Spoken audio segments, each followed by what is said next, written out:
The central bank is required to be prepared for even the most unfavorable circumstances. That's why we see a special place for gold in our foreign exchange management. Of course, in that article, I think they talk about the head of the Dutch National Bank, who talks about if there's a financial crisis and price will skyrocket, and the official gold reserves can be used to underpin a new gold standard, according to the Dutch National Bank.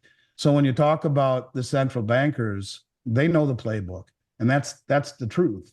And I think most of the numbers that are reported in these central bank holdings are massively understated. But that's okay. It's still quite obvious that they are the ones that have been leading the charge in gold's rise. The global gold market is transforming significantly, shifting control and pricing power from Western institutional investors to Eastern players.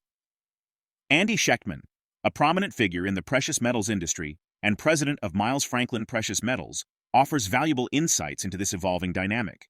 Schectman suggests that China has been strategically manipulating gold premiums on the Shanghai exchange to create the illusion of reduced buying activity while, in reality, continuing to accumulate the precious metal. This observation aligns with a recent Russia Today report, indicating that traditional gold market trends are decreasing. The report highlights a surge in demand for physical gold, mainly from Eastern central banks and private sectors in countries like China.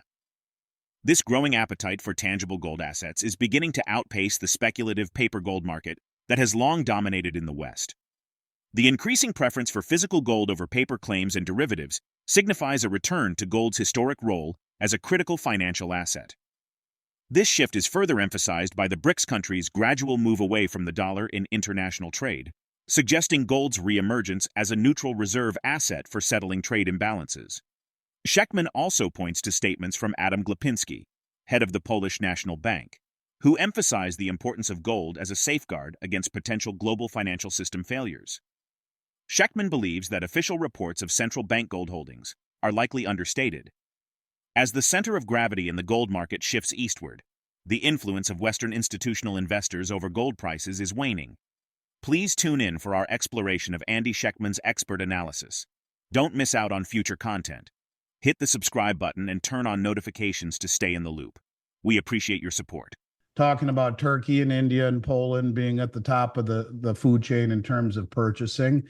And it was when I heard that, I went back through some notes that I had maybe a year ago, 2 years ago. And it was in 2021 that the head of the Polish National Bank, Adam Glapiński, and he said, he was talking about why they were expanding their gold holdings. He said, gold will retain its value even when someone cuts off the power to the global financial system, destroying traditional assets based on electronic accounting records.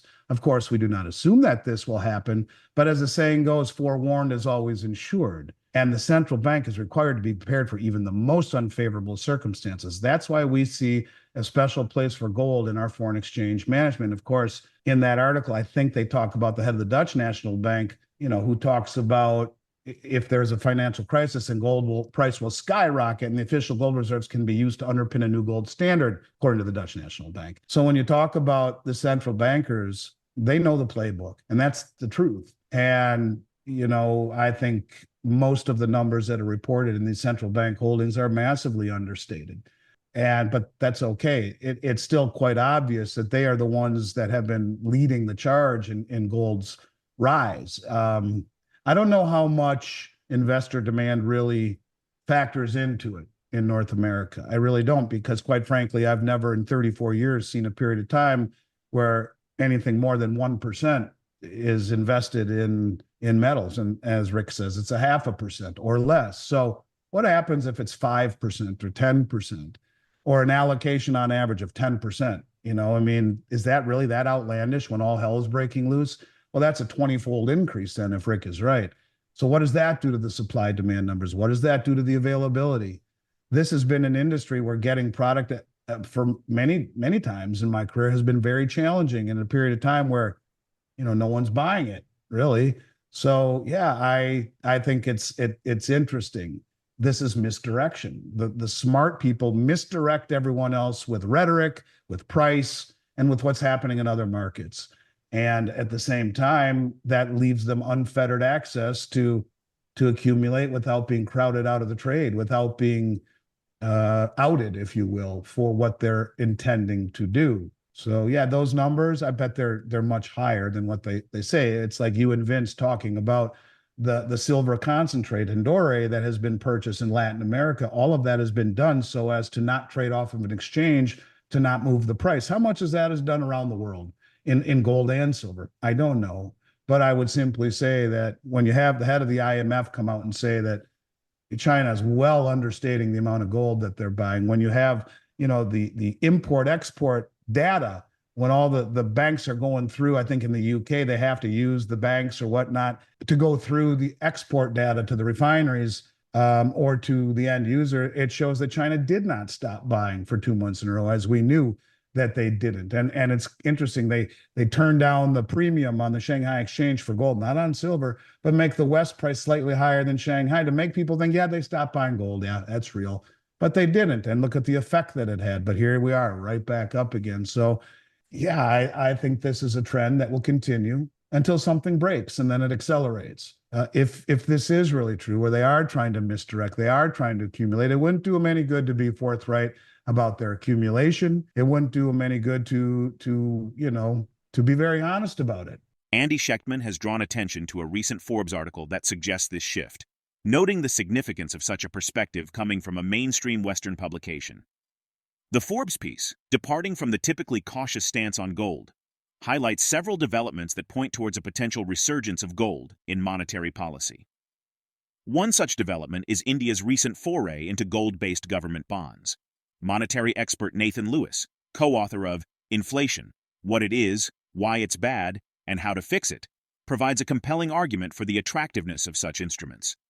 Lewis posits that a gold bond paying 4% would have outperformed all stock and bond markets worldwide since the beginning of the floating currency era in 1971. Even more striking is the case of Zimbabwe, a country notorious for its bout with hyperinflation. The nation has announced plans to launch a new currency fixed to gold. While skepticism about Zimbabwe's ability to maintain such a system is warranted, given its economic history, Schectman views this move as indicative of a broader trend.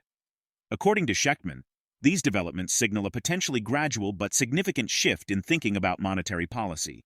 This shift appears to be moving away from recent norms and biases that have dominated economic thought in the West for decades. Let's get back to the interview. It's from Forbes, of all place. And the article is titled, "It's Hard to Believe, but the World is Beginning to Lurch Toward a Gold-Based Monetary System." It's exactly what you're talking about. He says, this despite the fact that the historical gold standard is held in almost universal contempt by economists and financial officials. Contrary to numerous myths based on ignorance, the system worked. The U.S. was on a gold-based system for 180 years until the early 1970s. You mentioned 1971 there. We had never had inflation when the dollar's value was tied to the yellow metal, and the U.S. experienced the greatest long-term economic growth in human history. However, the signs of changes are here. One is that the central banks in recent years have been purchasing gold at record levels. Buyers include China, India, Russia, and a number of other nations, such as Poland. These countries are reacting to growing doubts about the long-term value of the dollar, which in turn is a symptom of the perceived decline of the United States. And one thing that was very interesting was the comment they made about India. They said India last year began experimenting with gold-based government bonds. And this is exactly what Judy Shelton is talking about, who I think, if Trump wins, will be the head of the Federal Reserve. She is advocating for 30-year bonds backed by gold or redeemable in gold. And the article says monetary expert Nathan Lewis, who co-authored our book, Inflation: What It Is, Why It's Bad, and How to Fix It, observes these would probably be very popular with investors worldwide. From the start of the floating currency era in 1971 to the present, a gold bond paying 4% would have outperformed all stock and bond markets worldwide.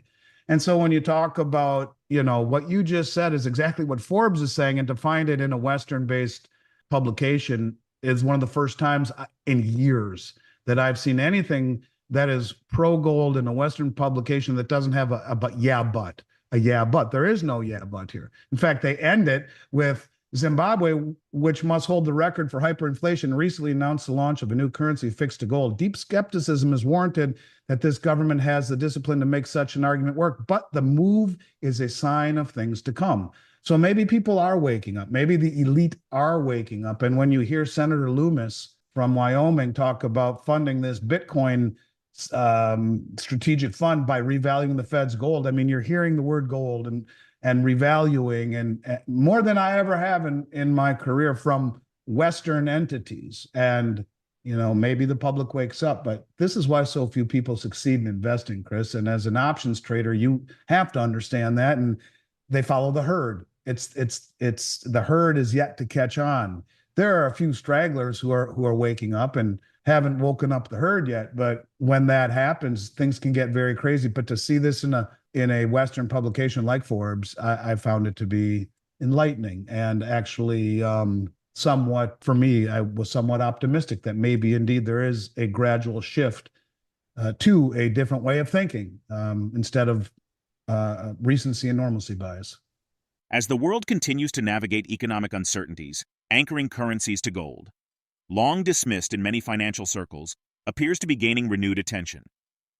While it's too early to predict a wholesale return to gold standards, these developments suggest that gold may be increasingly important in shaping future monetary policies worldwide. Feel free to express your thoughts in the comments. If you find the video meaningful, join our community by subscribing to our channel and turning on notifications using the bell icon. We appreciate your support, and thank you for being a valued community member.